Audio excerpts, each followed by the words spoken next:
We are back once again with Ethan Forman of the Gloucester Times to talk all things Gloucester and Cape Ann. And how you doing, Ethan? Good to see you again.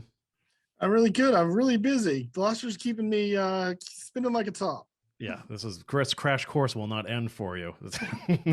Spinning like a weather vane. Yeah.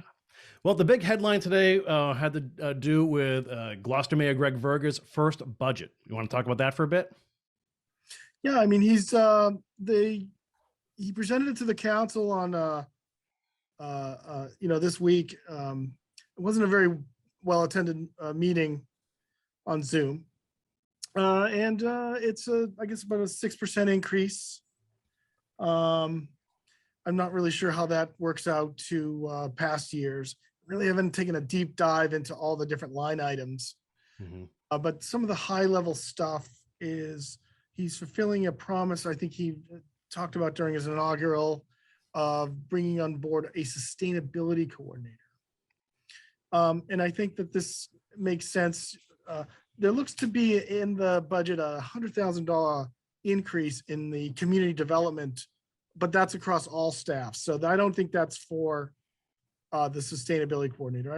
I haven't drilled down to find out what that would cost. But if you think about it, there's probably a lot of grants, sustainability grants, that the city could tap into, and they need someone to oversee this, and maybe looking at sustainability in other departments as well. I don't know, electric cars. Hey, the city's got these great windmills. Now you're not going to build.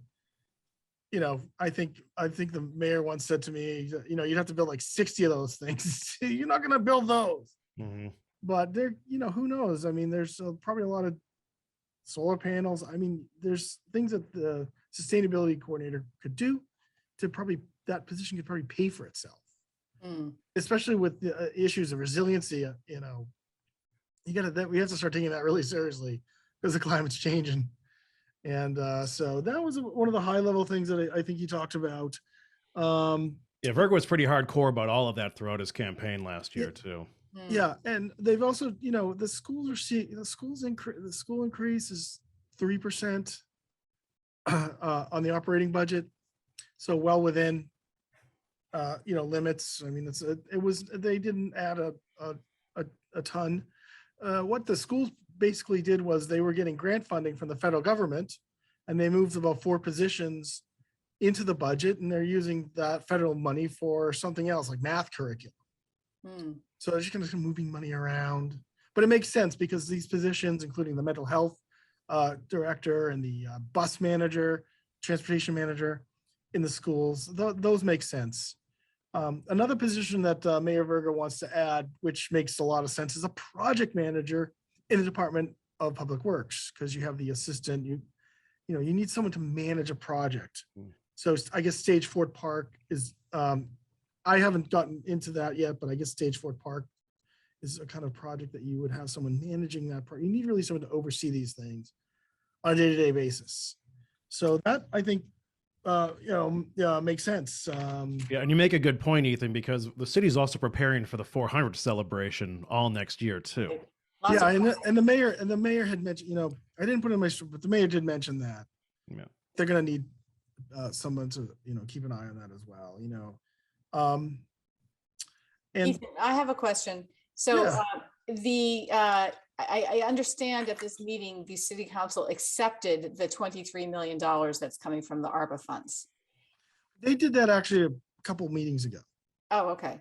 Okay, but there was a discussion in the budget of coming up with public meetings to have conversations about how to use the funds.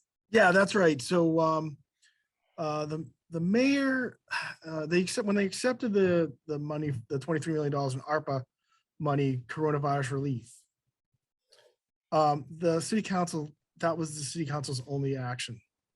So they've come up with a listening group. I'm not sure of all the members, so I apologize. But they're gonna listen to people and see what the city needs. What are the priorities? $23 million is a lot of money. Yeah, But I'm sorry for. what are the priorities?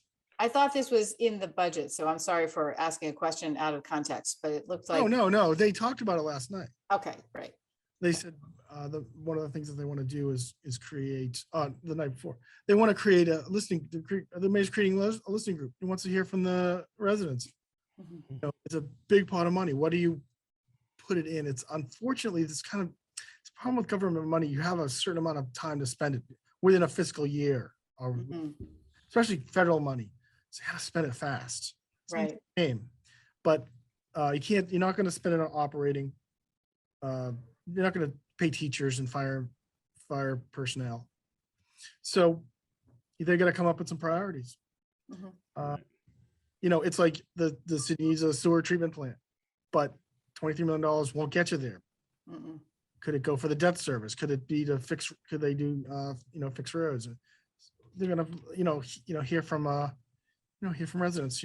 But it's a great opportunity. It's a lot of money. Can make a big difference.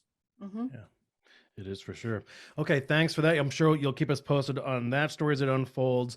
We have a couple big events coming up. Oh, this I wanted weekend. to. Oh, but I did want to mention to you because Sure. I thought it was important that if residents want to learn more about the budget, the Budget and Finance Committee is going to be taking it up in 3 meetings. On the May 18th, they're going to do smaller budgets. On May 25th, they're going to do the larger budgets like the DPW, police, mayor's office, all that, debt service. And May 26th, they're going to review the school department's budget. That's the Budget and Finance Committee of the City Council. Yeah. 3 key dates. June Okay. 7th is the public hearing. So you want to weigh in? June 7th. Yeah. And now the city council has decided to meet in person starting on May 24 at the Sawyer Free Library. But hybrid, right? There's Zoom. It's going to be hybrid. They're going to be in person and people are going to be, out here in Zoom land. Right. That's a trial run to see how the system works. Someday the 3 of us will escape from Zoomland.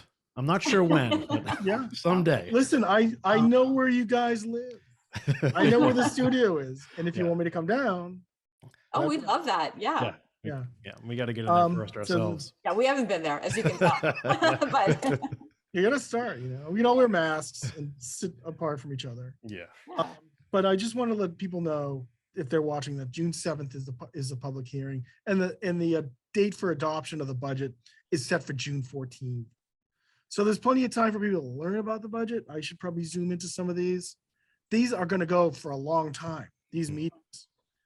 So I just want to let people know that that's the schedule. The 18th, 25th, and the 26th for budget and finance, June 7th for the public hearing. And June 14th for the vote. And the dates are also, Val Gilman's got a great Facebook page, her Ward 4 Facebook page. Mm-hmm. That's really where to be. So very cool. Okay, noted. Thanks for that. All right, a couple of big events this weekend. Let's start off with Wellspring's Voices of Belonging. Yeah, this is a kind of interesting, I don't want to say light show, but it's an illumination featuring voices and stories of immigrants, trying to sort of talk about Wellspring's mission of serving families. It's not just about serving homeless people. It's about giving families who are homeless a leg up through training, education, and that's really what the mission is all about. And that's going to be on Saturday on Commercial Street. On Friday, they're going to be doing a $100 ticketed event. So you can support Wellspring that way. It's great, great use of your money. And then the next day, all day, tickets are available. You go to their website and they want you to, it's a free event, but they want to time you to go through the exhibit. So, and then empty bowls.